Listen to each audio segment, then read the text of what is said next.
So, first of all, what are we talking about today? We're talking about a thing called apologetics. Now, it is oftentimes something which you are very interested when you start getting off in Christianity, and as you develop in your Christian life, it slowly kind of fades to the background. You realize, okay, Christianity isn't always about apologetics, but nonetheless, it's a very good place to strengthen both your own faith, to have assurance in your faith, but also to convince other people who are on the fence. So we're going to be talking about some of these arguments that are quite well debated and discussed by Christians for the existence of God in this session, and hopefully we will be able to get through a lot of this information. I will be giving a very introductory kind of approach to these topics, and will direct you to some of the interviews which I've had with leading scholars on these issues on my YouTube channel, which you can go check out as well. You will see it on the handouts, because at the end of the day, these cover a lot of ground, and it's quite difficult for anyone to try to cover it in an hour. So hopefully I'll give you a brief introduction to each of these topics, and you can do more research, and I'll give you the directions where you can do that research in the future. So, first of all, I would like to say that apologetics is a very Christian thing. Sometimes people say, okay, apologetics isn't a very Christian motive because, okay, faith is something which we believe in, something which we haven't seen, and in some sense that's correct, but apologetics isn't there to make Christianity visible to you. It's not there to make it 100% certainty. The element of faith is still there.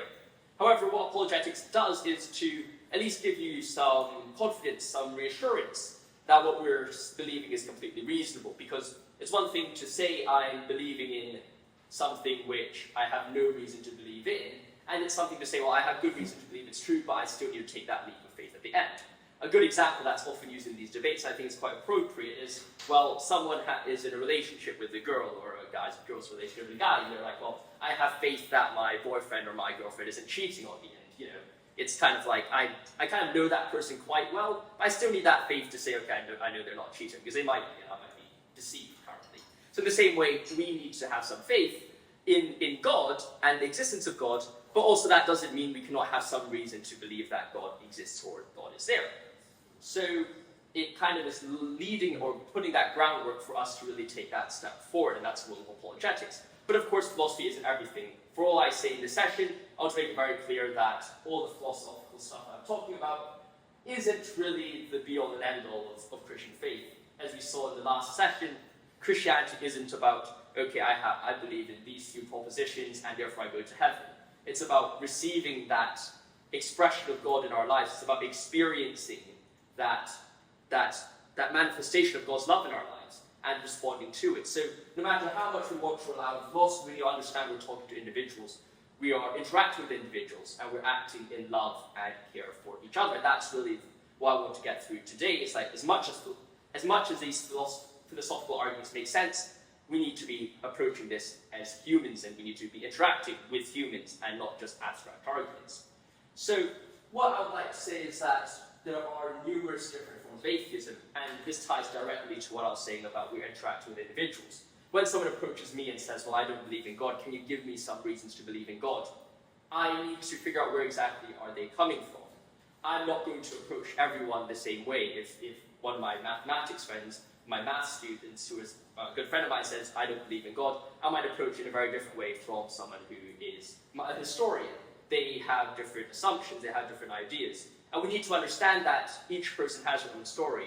We can't approach every form of evangelism or every form of discussions as if we're talking to the same person. That will never work, because we are talking to individuals.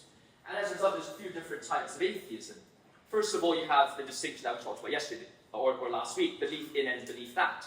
Someone could believe in God, and someone could believe that God exists. Believing that God exists is like, okay, I believe that God exists, but I still refuse to be a Christian. I know the Christian God is true, I know He died for me, but I still refuse to actually follow anything Christian. That's quite different from someone who says, I don't believe that God exists in general, I just don't think God exists. Those, just are very two different responses.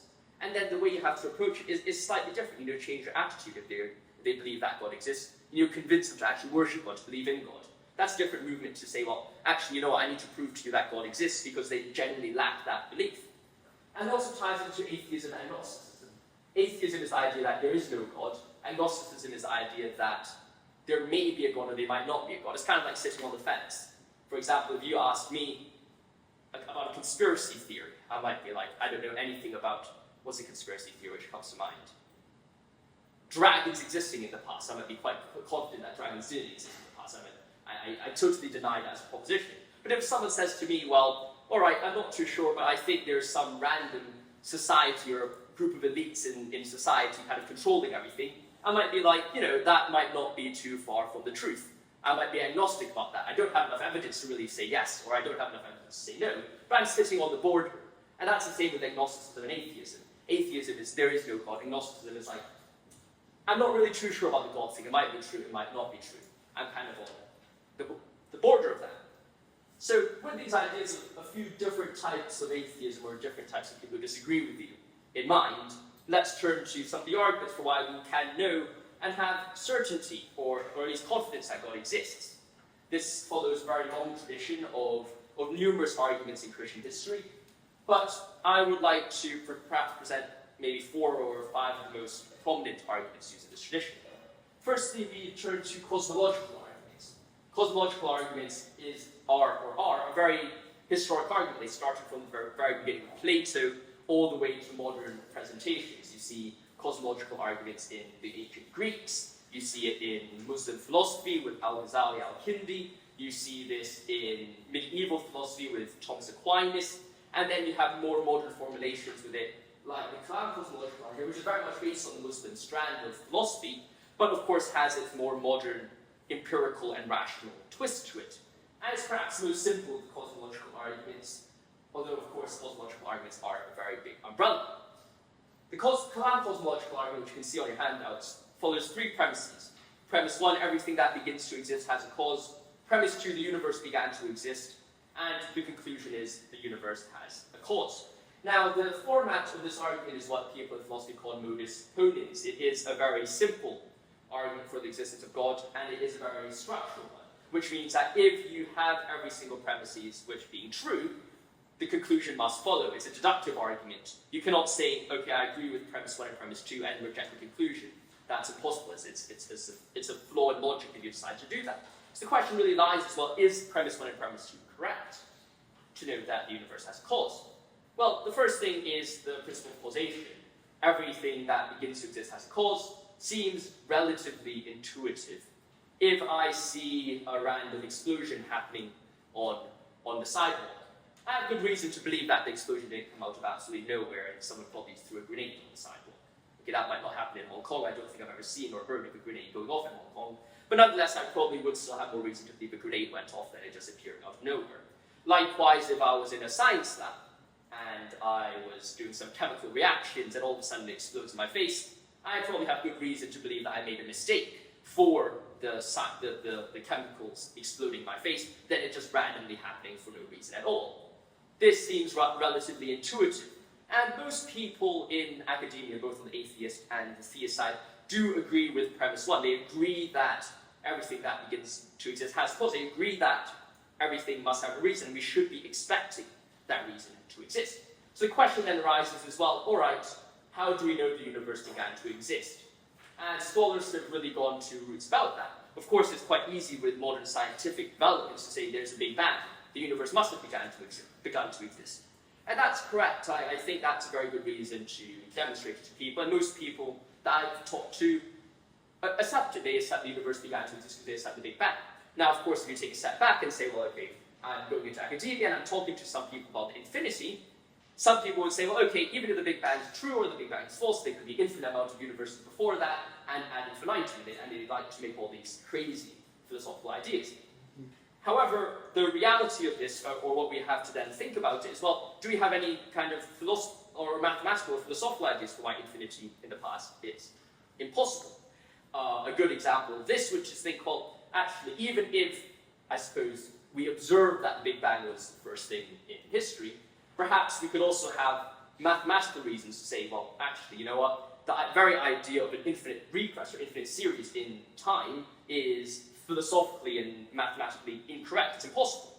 And that would really give you a good idea to say, well, okay, infinite regress is impossible. Now, what is one of those reasons? I'd like everyone to think about a hotel. This hotel has an infinite number of rooms. There's an infinite number of guests arriving.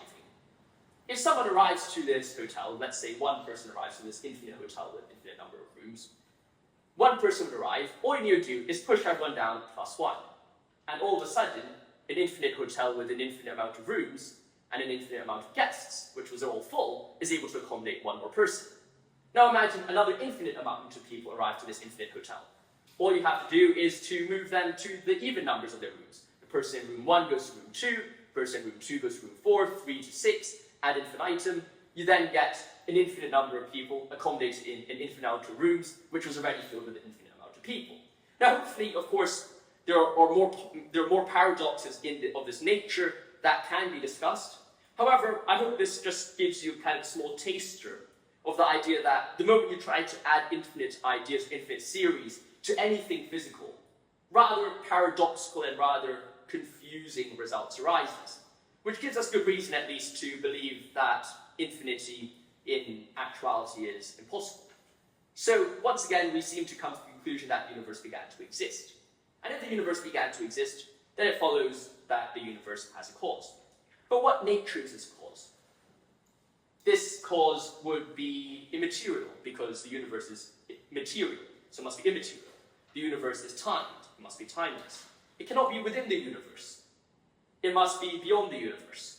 This universe also must have some sense of choice, because if there was nothing before the universe existing, then what caused this being to will the universe into being? What made that decision, or what made that being, which is timeless and material and beyond the universe, decide, well, okay, I want to actually make the universe. I want the universe to exist.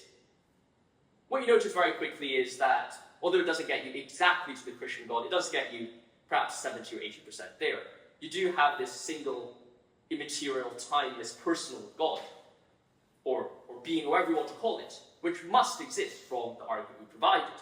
Now, I know this might sound complex, and I don't want to go further into it because it will get even more complex, only to say that there are 2 interviews on my YouTube channel. There's one on your notes, which is by Dr. Andrew Loke on my YouTube channel, which you can go check it out, on the Kalam Cosmological Argument, where I interview one of the leading scholars in the Kalam Cosmological Argument over the last 10-20 years about this argument. And also, if you're interested in the philosophical side of the infinities and stuff like that, then you can also check out my recent interview with Graham Oppy, another leading scholar in the philosophy of religion. Those both are on my YouTube channel. Now, moving beyond the Kalam Cosmological Argument, let us turn to the design or fine-tuning argument. Now, this is a very intuitive argument. Imagine I was walking down a beach. I was walking down the beach, it's a nice day, it's a nice sunny day, and all of a sudden I see I was going to say a packet of tissues, but it's not as impressive as maybe I saw a mic lying on the floor. And then I was like, okay, this is very interesting. I see a mic lying on the floor. What is the chances of me coming across a mic which was randomly put together by the waves crashing sands together on a beach to form a mic? Or do I have good reason to say that this seemingly well-designed mechanical instrument is actually made by something? I think most people would say the probability of that being put together by naturalistic designs and random movements in the universe is way lower than me coming across something which was actually made by a human being. Given this kind of change in probabilities of this design hypothesis over a naturalistic hypothesis, philosophers have also come and said, well, okay, we look at the world. The world is very complex. In fact, the conditions of the world are made such that even more complex things can be designed in an already complex world. For example, we look at a building. I mean, we could go into Central and see how big the buildings are. Someone wouldn't come across that and say that, okay, that came together by chance. But if that's the case, if we look at the world as a whole, we have humans who can create such crazy things. We have animals which are so intricately designed. A lot of philosophers would also look at that and say, well, you know what? The chances of that coming together purely by chance is very low. In fact, the chances of it coming together by a designer, a creator, is way higher. Now, of course, recently people have objected to this argument with evolution, and evolution does seem to explain quite a lot of it, in the sense of, well, all right, if we give humans enough time, then we will be able, or give the world enough time, then things will come to be as ordered as it is. And you could grant that to some degree. I'm not a scientist, so I cannot say much about evolution itself, though I do think that it doesn't really explain everything, because at the end of the day, it's all good to say there's a certain system in which such a complex mechanism came to be, but still you have a very complex system which is yet to be explained. In the same way, if I had if you same way as you looked at Hiroshima or Nagasaki, the atomic bomb goes off, you could say, yes, the city was destroyed by the atomic bomb, there's some processes there, but you still need an explanation for why that processes had to came to be to actually destroy the city. So in some sense, I don't think it fully explains the intricacy of either the process of evolution, the process itself, or does it explain the results, which is very complex and well designed. But nonetheless, people have tried to move beyond this design argument to a fine-tuning argument.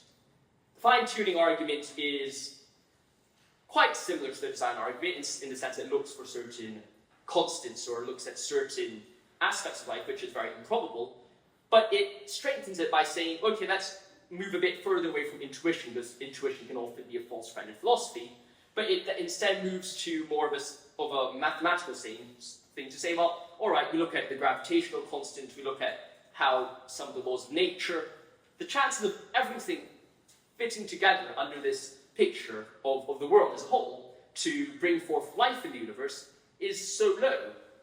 We need gravity to survive, we need things like heat, thermodynamics to survive, we need things like how molecules interact with each other, all of these things are fundamentally necessary.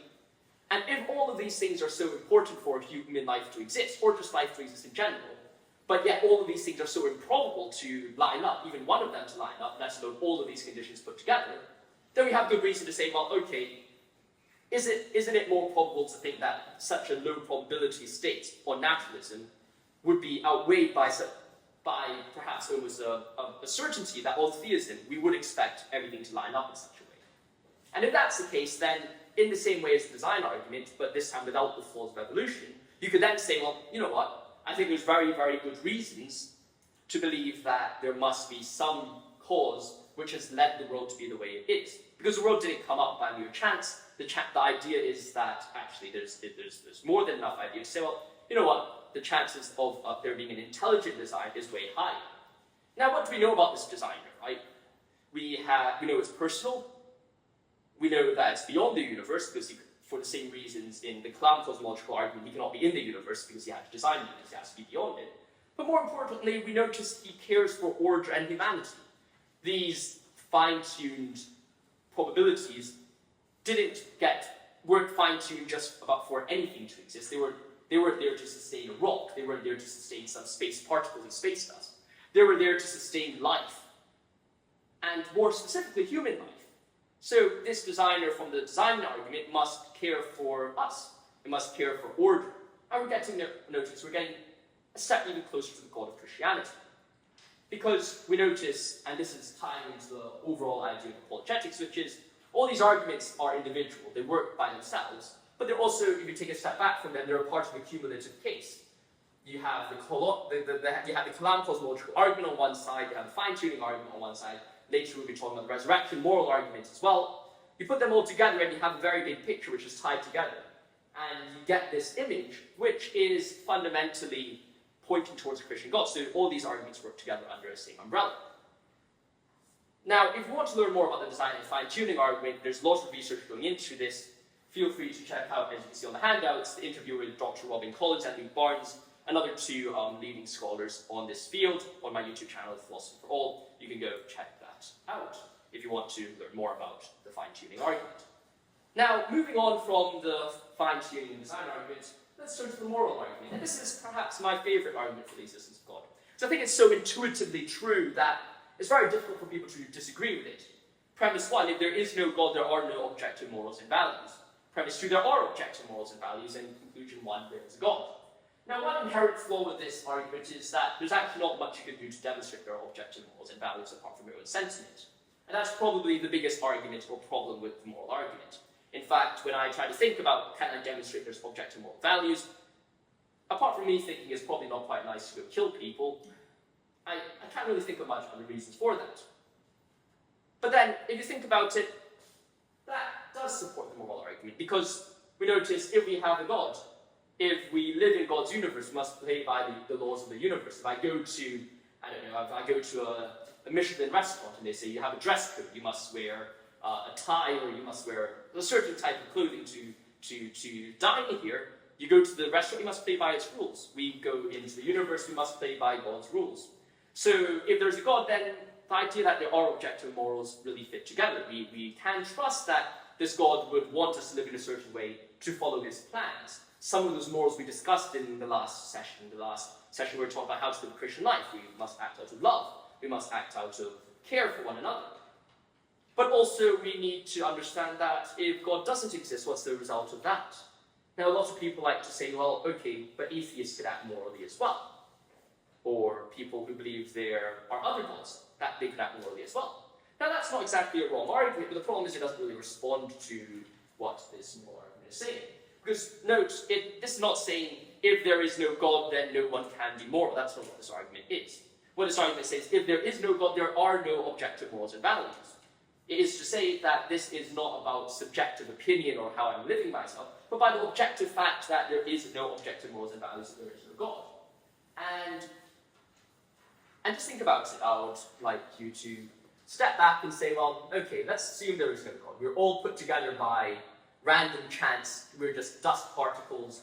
We came from naturalism. We all evolved over 3 billion years or however long the world is. And we came together just by chance. What morality do I have, or what hold do we have over each other, apart from the fact that I don't want to do something like this? My favorite writer in existence, Fyodor Dostoevsky, liked to use the term Napoleon. He said, imagine someone was a Napoleon, or a Genghis Khan, or whatever it is. This guy's a conqueror. He takes over half the world. He rules over everyone under his control.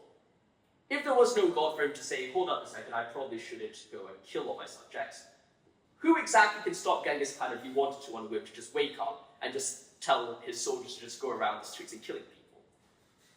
I mean, I definitely, if Genghis Khan and I was one of his Mongol subjects, I don't think I'll be the first one to say, hey, Mr. Genghis Khan, I don't think it's a good idea to go stabbing people, because I probably would get stabbed as well. So, in that way, if there is no God, there are no objective morals, kind of does come to terms where you can recognize why this is the case.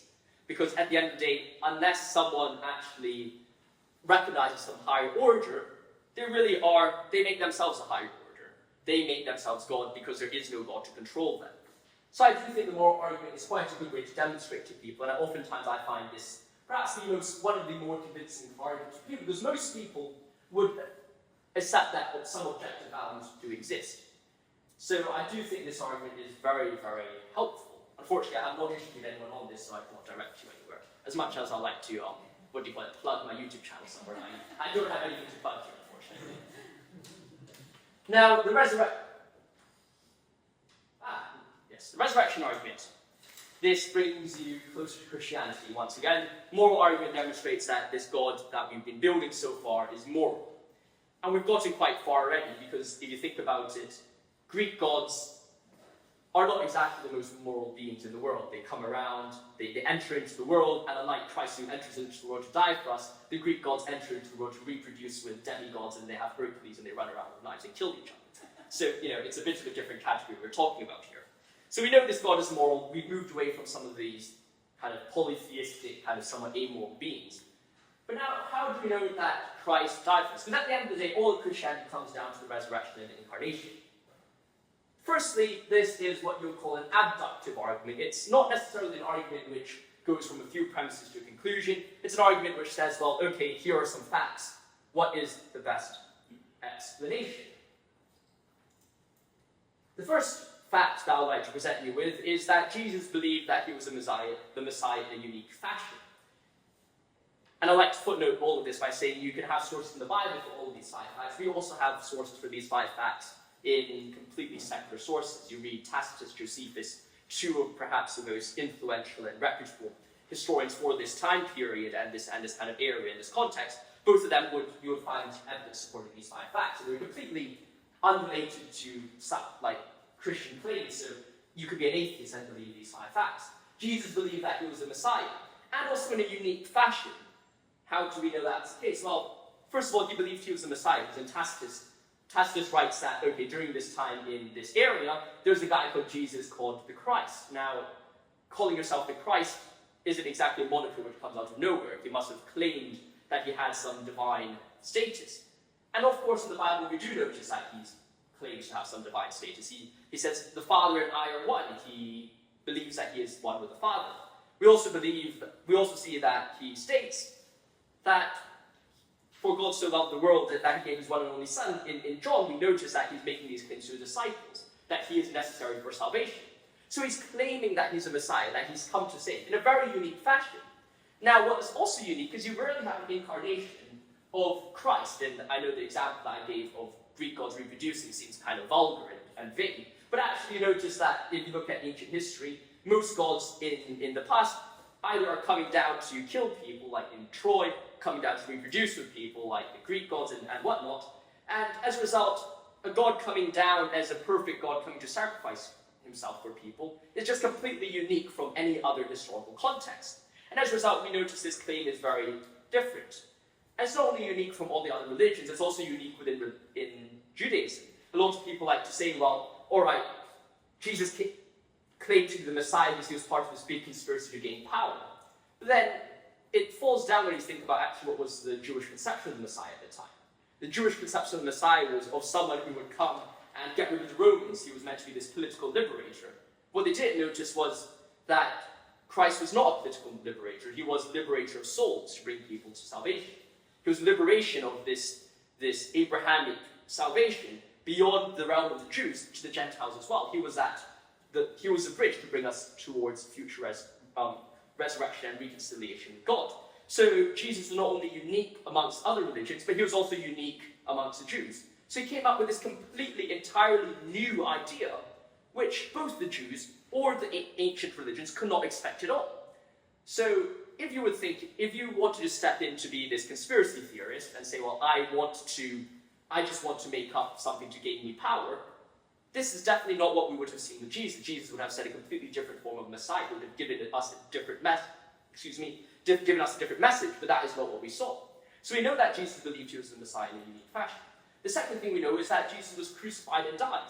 This is perhaps one of the most attested facts in history, is that Jesus was crucified and died. You see this from Tacitus, Josephus in the Bible, we have that in all the four Gospels. This is something that we have very good reason to believe in, and I wouldn't go much in further depth, just because it's quite clear and it's quite an important reality. The third thing we see is Jesus was buried. Now, we know that Jesus was buried because that was the tradition of the Jews. The Jews were very, very, very strongly, they strongly emphasized the fact that those who died must be buried. In fact, when they were going to war and they were fighting I think this is in the Wars of the Jews, or the Antiquity of the Jews in Josephus, he emphasized how strongly, he really strongly emphasized that we killed our enemies, we buried them. We killed these people, we buried them. They have a very strong ritualistic emphasis on the burial of dead bodies. And in the same way, Jesus was buried because we not only read the Bible, but that's part and parcel of Jewish practice.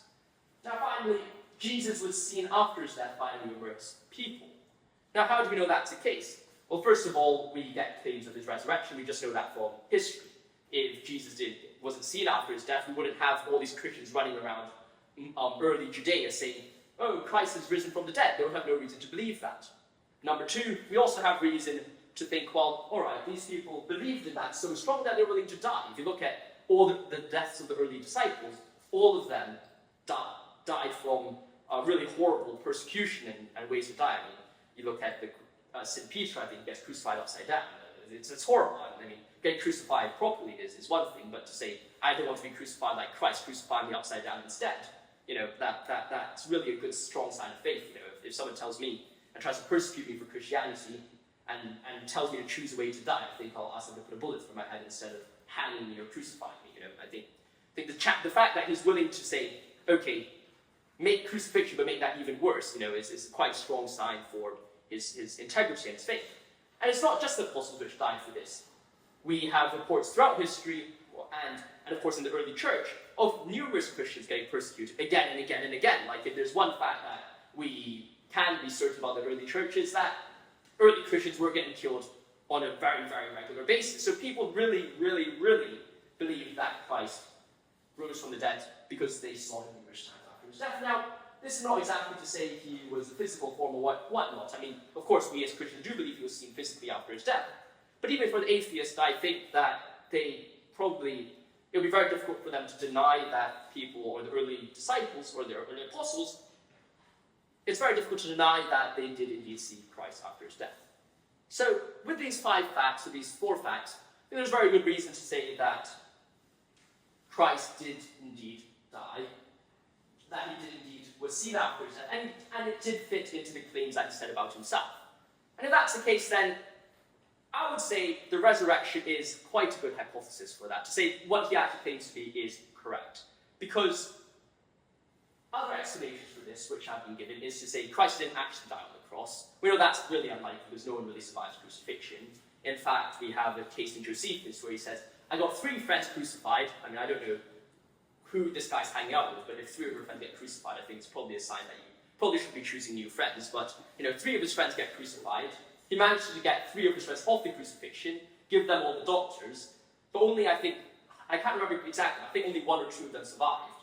So if that's the survival rate of the crucifixion, given you have all the doctors after it, well, actually getting crucified, getting thrown in a tomb for 3 days, the chances of you surviving that is probably close enough. The second thing is people hallucinated Christ after his death. But that doesn't really make sense. First of all, there's no reason to believe that these people were on hallucinogenics. I don't think they were smoking magic mushrooms all the time. And number 2, I don't exactly think that if you look at the disciples' reactions after his death, they didn't expect Christ to rise again. In fact, after Christ died, their response was, okay, maybe Christ wasn't the right guy to follow, maybe we were mistaken. So they weren't expecting. It wasn't like I'm waking up every day and saying, oh, Christ's going to come back on the 3rd day, oh, Christ's going to show up again.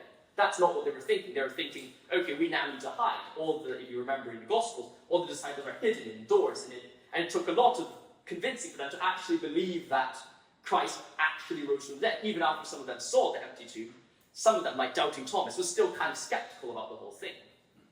And as a result, what you notice is that we have good reason to believe he genuinely was seen after his death, and people weren't really making this up. So there's good reason to believe the resurrection argument is indeed true. Now, if you want to know more about the resurrection argument, you can turn to the works of William Lane Craig or Dr. Andrew Loke. I'm trying to get Dr. Andrew Loke back onto my YouTube channel to talk about the resurrection, so wait for November to see that occurring, and hopefully we have him on somewhere. I've reached out to him, and he does seem quite keen on it, so hopefully it appears there. But nonetheless, that is indeed the resurrection argument. So what we have now after these 4 arguments is we have a God which is impersonal, beyond the universe. Second argument, we have that he's beyond the universe and also cares for humanity and order. Number 3, we know he's moral because he gives us the moral laws for us to abide in. And finally, we know that a guy called Jesus Christ claimed to be God and rose from the dead. So, well, if that all 4 lines up, then I think we have quite a good reason to say that the Christian God is true. I hope you've enjoyed this session. I know I've zoomed through these arguments way quicker than perhaps is due their actual time, and as a result, I have some, if you go on my website later, Dan's going to send it out, you can find some resources. There are links to the interviews with Dr. Collins, Dr. Barnes, and Dr. Lowe, and also some books on the resurrection which are quite helpful, just some introductory books there. If you want to read it, you can go check it out. And perhaps to end this session, as we normally do, we will jump into a discussion period before a Q&A. So think about some questions that you might be interested in asking about these arguments, or about anything else we've discussed previously, or anything about Christianity in general. And of course, feel free to start discussing these questions, which are found in your handouts as well. What are some ways in which people could challenge the Christian faith? How can you respond to these questions? What are some of the reasons for why people may become Christians? And what are some reasons why people are atheists? And, of course, finally, what are some of the shortcomings of apologetics in evangelism and Christianity? Hope you've enjoyed the session, and I'll see you in maybe 10 or 15 minutes for a Q&A.